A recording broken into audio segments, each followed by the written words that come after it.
பேரன்புடைய நூல் நிலையம் வாசக பெருமக்களே வணக்கம்.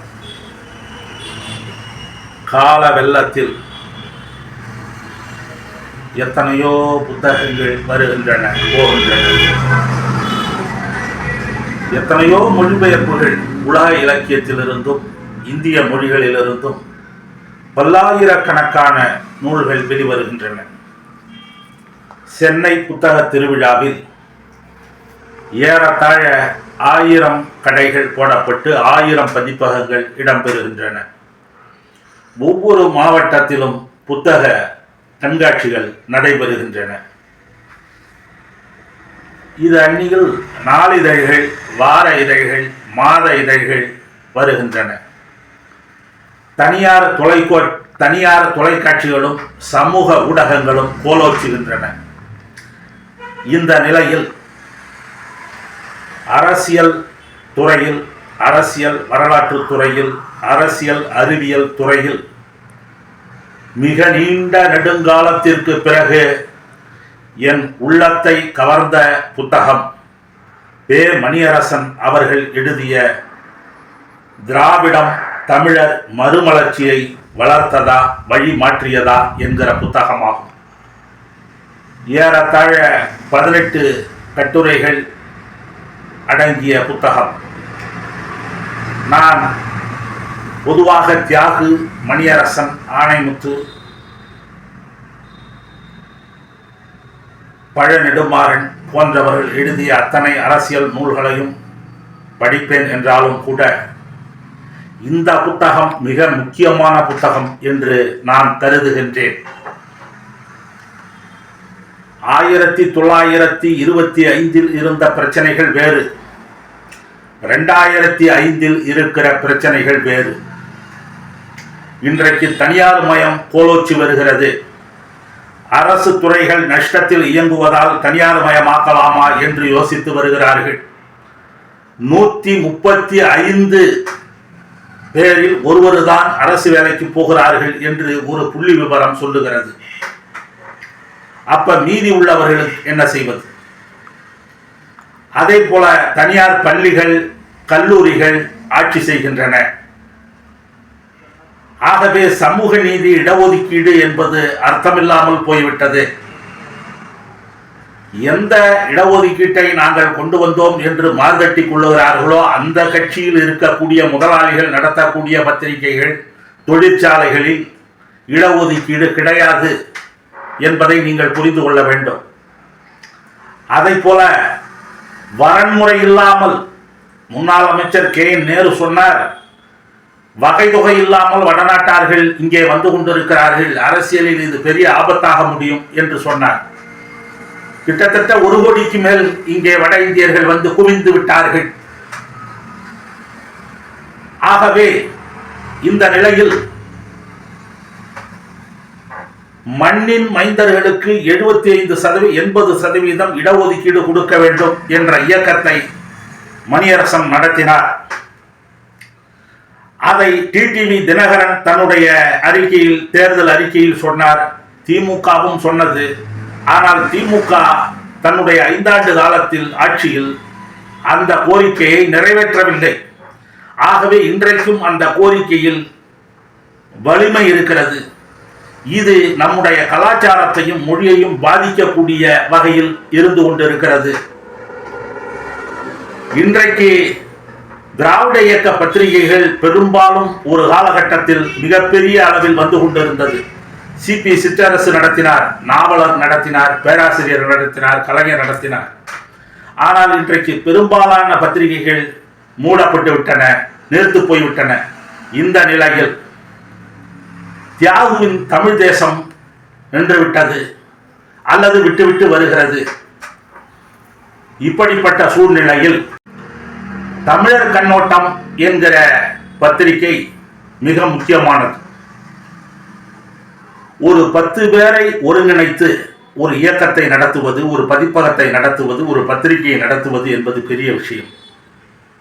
சில பேரால் குடும்ப தலைவராக இருக்க முடியவில்லை.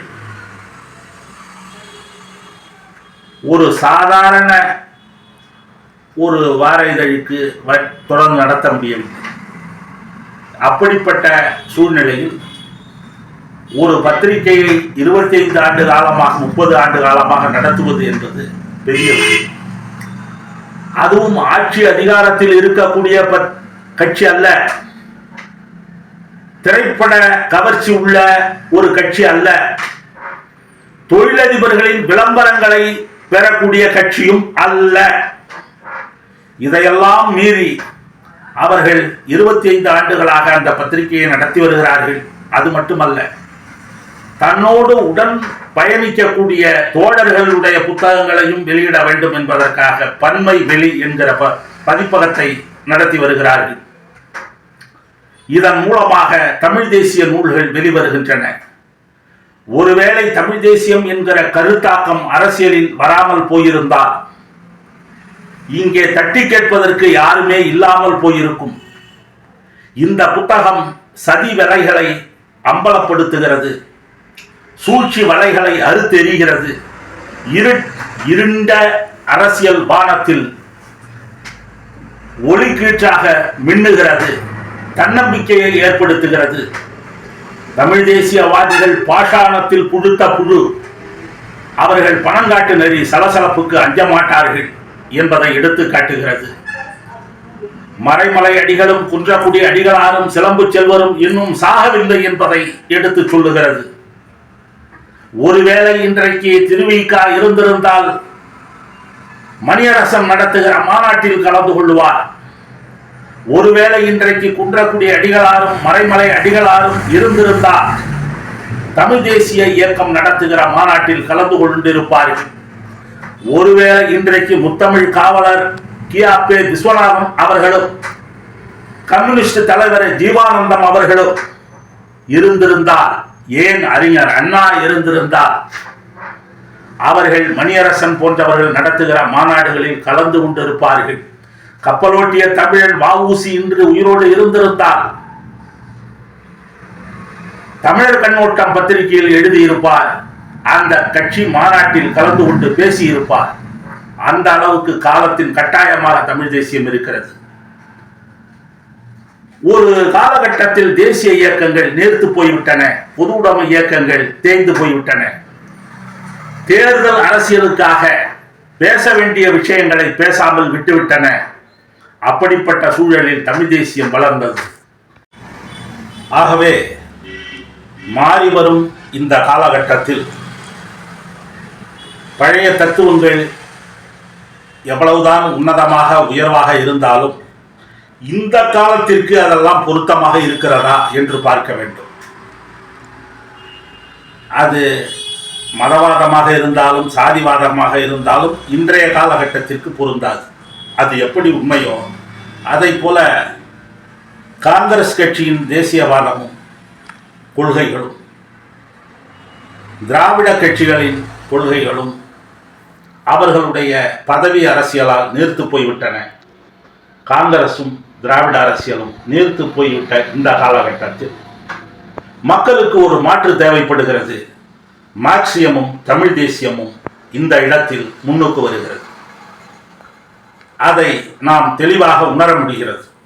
இந்த இருபெரும் இயக்கங்களை சேர்ந்தவர்கள் அதற்கு தகுந்தது போல் தங்கள் உரைகளை, சிந்தனைகளை, செயல்பாடுகளை அமைத்துக் கொள்ள வேண்டும் என்பதை இந்த புத்தகம் வலியுறுத்துகிறது. எத்தனையோ மூட நம்பிக்கைகளை நவீன உலகத்திலும் வர்ணாசிரமம் இருக்கிறது. யார் வர்ணாசிரமத்தை எதிர்க்கிறானோ அவனிடம் நவீன வர்ணாசிரமம் இருக்கிறது. யார் மனு தர்மத்தை எதிர்க்கிறானோ அவன் மனு தர்மத்தை விட மோசமான தர்மத்தை கடைபிடிக்கிறான். இந்த சதி வலைகளை, சூழ்ச்சி வலைகளை சுட்டி காட்டுகிறது இந்த புத்தகம். தன்னுடைய வில்லாலும் சொல்லாலும் எதிரிகளின் வியூகத்தை உடைத்தெறிகிறார் மணியரசன் அவர்கள். மணியரசனின் உரைகளும் புத்தகங்களும் காலத்தின் கட்டாயம் தமிழர்களின் கைவிளக்காக பயன்படக்கூடிய அரசியல் அறிவியலாகும். திராவிடம் தமிழர் மறுமலர்ச்சியை வளர்த்ததா, வழி மாற்றியதா என்கிற இந்த புத்தகம் தமிழர்கள் அனைவரும் படிக்க வேண்டிய புத்தகம். நன்றி, வணக்கம்.